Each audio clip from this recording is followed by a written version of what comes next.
Why do you think people who come to Ghana might leave? I think people coming here would leave because they're not ready for to live in a developing country. Um, It's a whole different kind of thing, y'all. yeah, right.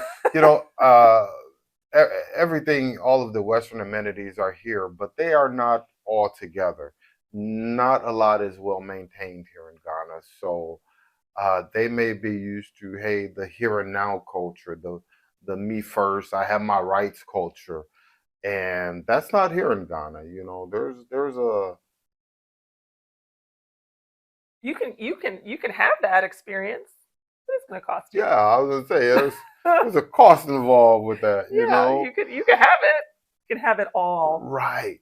And I don't think a lot of people come here realizing how much they are on their own when it comes to schooling, when it comes to trash collection, you know, when it comes to the challenges of getting your electric paid if you aren't on the app or something like that. I know everybody. Remember when we first came and we were like, "We have to go take our card," and they're like, "Just get the app." And I was like, "Listen, our box doesn't have the app. We are not app apply. Like that doesn't Right. apply where we live." So there's some small challenges that I don't think Yeah. people uh, understand coming in here. So that sounds like it's definitely all related to infrastructure, and I think infrastructure includes the state of the roads, Hmm. the reliability of water and lights, Yes.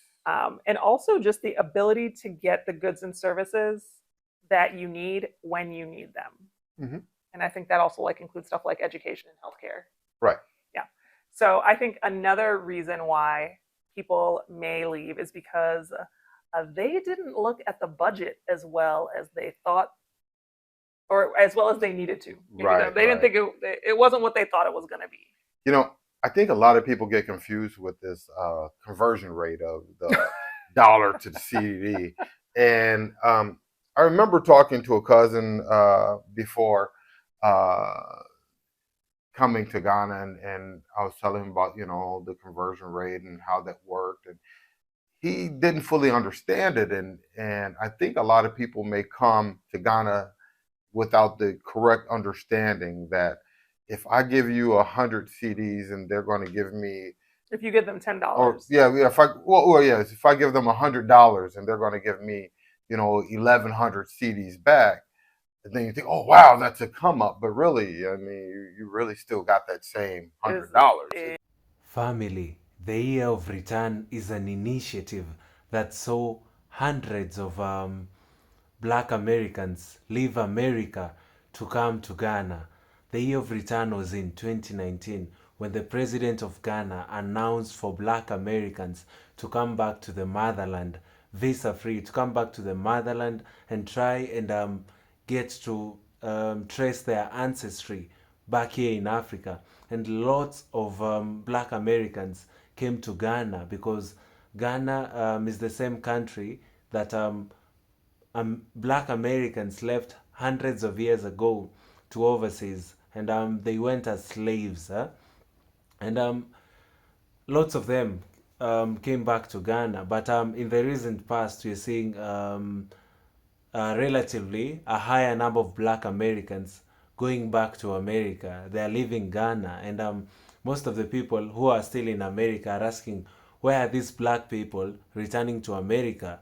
We we all they all wanted to come back to the motherland, but they're seeing their brothers and sisters going back to America, and they're wondering, why are they going back? This is a question that is lingering in their minds, and this video is specifically for you all. You've had our black American brothers and sisters who've been to Ghana telling you why some of you are leaving Ghana and going back to America. So this video is specifically for you, and they lay down a few reasons as to why black Americans are leaving Ghana and going back to America. Um, let us start pointing them out. And the first reason they said is that most black Americans are not ready to live in developing countries. Ghana is a developing country. America is a big economy, and Ghana is a growing one. Ghana is a third world country, a developing economy. So most of black Americans find it really hard for them to live in a developing country now that they know how to live in countries that the economy are better.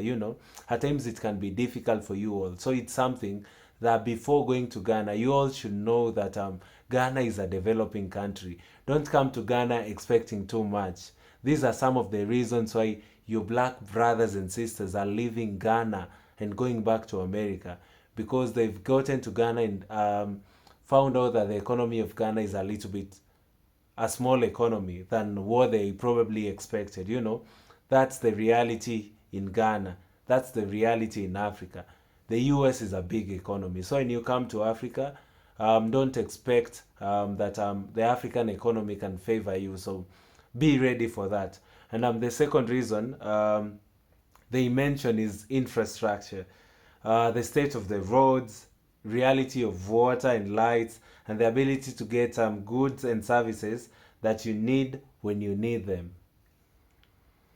Infrastructure in Ghana is not.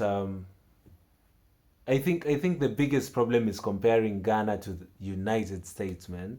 Do not compare these countries. The infrastructure can be disappointing. When you move back to the motherland, when you move back to Ghana, just know that the infrastructure in Ghana is a little bit lower. You should be ready to get used to a little bit lower in terms of infrastructure, because Ghana is also a developing country, like I mentioned earlier. And they say the third thing that is disturbing black Americans is wrong budgeting, and especially the conversion rate of the dollar to the Ghanaian cedis. Many a time someone may think that when they have a lot of dollars, they can live the same lifestyle they've been living in the US when they translate their money, when they convert their money to the Ghanaian cedis. And many a times it's not the same case. You want to live a higher lifestyle, and you did a wrong research when it comes to the conversion rate. At times you may get the conversion rate favors the dollar against the Ghanaian cedis, but once you're there, you'll notice that if you want to live the same lifestyle, it can be as expensive. Many people think it's cheap, but it can be an expensive affair. So lots of black people are finding it uncomfortable for them to live in Ghana. I think before going to Ghana, you should really do a lot of research. When the year of return was announced, there was a lot of hype with it. Everyone wanted to move to Africa. Everyone wanted to move to Ghana specifically. There was a lot of hype. We saw big celebrities moving to Ghana. We saw the likes of Idris Elba coming back to the motherland. We saw Kanye West. There was a lot of people that wanted to come back and just try to resonate with their black brothers and sisters. They wanted to know how it feels to come back to the motherland. And these are some of the mistakes that they did before coming back. They did not do enough research for them to come and settle in Ghana. So, guys, I hope you're learning before leaving the US. These are some of the things that you all should know before coming back to the motherland. Let us proceed and listen to what our black American sisters and brothers in Ghana are saying in regards to this same issue. Yeah. So you say, oh, I can go there and buy a car, bring it back. Well, if you're going to go buy a $40,000 car, you're going to give them $40,000, and then you can bring it back, which makes no sense at all. Yeah. I mean, it's like there's Actually, the $40,000 car that you would think you would buy here for $40,000 is actually 60, coming in 75,000, from yeah. abroad. So it's a $60,000 or $70,000 car that you would then pay to move somewhere. Yeah, it doesn't. There's no math there. Right. So I don't think people come here understanding the conversion rate. If you give somebody $100 and they give you 1,100 cedis, well, that 1,100 cedis isn't going to spend, like, oh, you have, $1,100. yeah, like $1,100. It's going to spend like 1,100 cedis. So you have to come here knowing how much the Yeah. CD can get you. And I think that there's a learning curve in that because it's not consistent, right? So, Right. like what you said, if you came here with $100 and they gave you 1,100 CDs, and if in your mind you're thinking 1,100 CDs, I can live for a whole month on 1,100 CDs. That might be true if you were living a certain kind of lifestyle, right? But if you are here as an American trying to live as an American with the American amenities and goods and services that you are accustomed to, that $100 is like $50. I feel like it gets even Less, it yeah. gets you a little less than you think. And so there has to be a really thoughtful consideration of how you're going to afford the life that you're trying to build here. And that, I think, has a large driver of people leaving is they came without an adequate nest egg or without a fully realized process for earning money, or with the idea that they were going to come and open up their own business and not realizing how difficult that actually is and how much capital Hmm. you actually need to do that. Yes. So I feel, that's Right. And, when Ghana put out the call, the year return, to, come home, a lot of people I don't think really researched Ghana. They just said, "Oh, this place is inviting us, so let's go." And I mean, people have been talking about Ghana for a long time. What you talking about? Like, I know, but Ghana, right? recently, since 2019 and the Beyond the Return campaign, there's been a lot of interest in coming here, Yes. and I don't think a lot of people did due diligence in researching their new home. You know what? I don't know if that's true per se. I will say this, that I think that a lot of information on the internet and on YouTube really glorified the experience of coming to Ghana and what life in Ghana could be like without really talking about the challenges, without talking about the downside. And I think that's where we kind of stepped in. So when people were doing research, I think they were getting like the glowy kind of like sparkles and unicorns version of So they what didn't Ghana look but into because what Ghana really was. well, because they didn't take the time to come and live a non-vacation life here first before deciding to sell everything and come. And I know you consider that all part of like it's research, but I know how some people are saying like I watched a bunch of videos, I totally know what it's like. It's like Jamaica. No, it's not.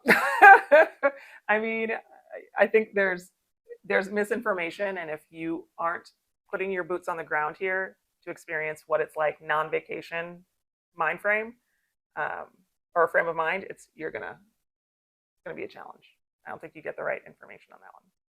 So I get what you're saying. Do you think there's a culture clash here too? Do you feel like there's like people come from America and when they get here, they can't assimilate, they can't fit themselves in culturally? Absolutely. I think a lot of people come from the States with this mindset that I'm from the States. And it's, hey, calm down. You just from the States. That don't mean anything. you know? And they come with this, hey, how come this isn't like this? Or how come this isn't? And it's like there's no appreciation for where you are. You have to, you come to Ghana and you have to appreciate what's here, not compare it to what you left. Yeah, and we do hear a lot of people make Mhm. that reference point. Yeah. Well, so these are reasons why people might leave. Family, I hope you've heard from our Black American sister and brother who are living currently in Ghana. They say that some of us just come from the US, they do not have work, they plan about opening a business in Ghana, they do not know how much it may cost them to start a business in Ghana. They do not know how much capital they need for them to start that business. So in a way, their stay in Ghana may be stressful and they decide to leave. There are some of the things that you all should know before coming to Ghana. They also mentioned that um, after the year of return, a lot of people didn't actually do research.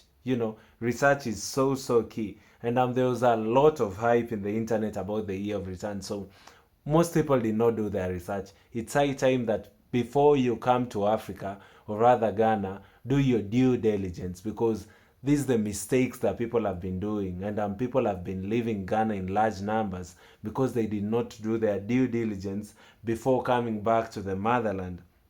And a lot of information on the internet really glorifies Ghana without talking about the challenges.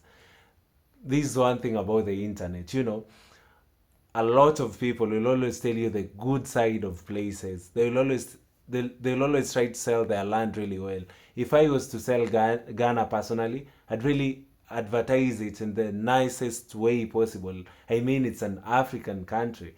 It's in the motherland. If I was to advertise Kenya for Black Americans, I'll do my best. But every place has their good side and their bad side. So a lot of the bad side has not been mentioned on the internet.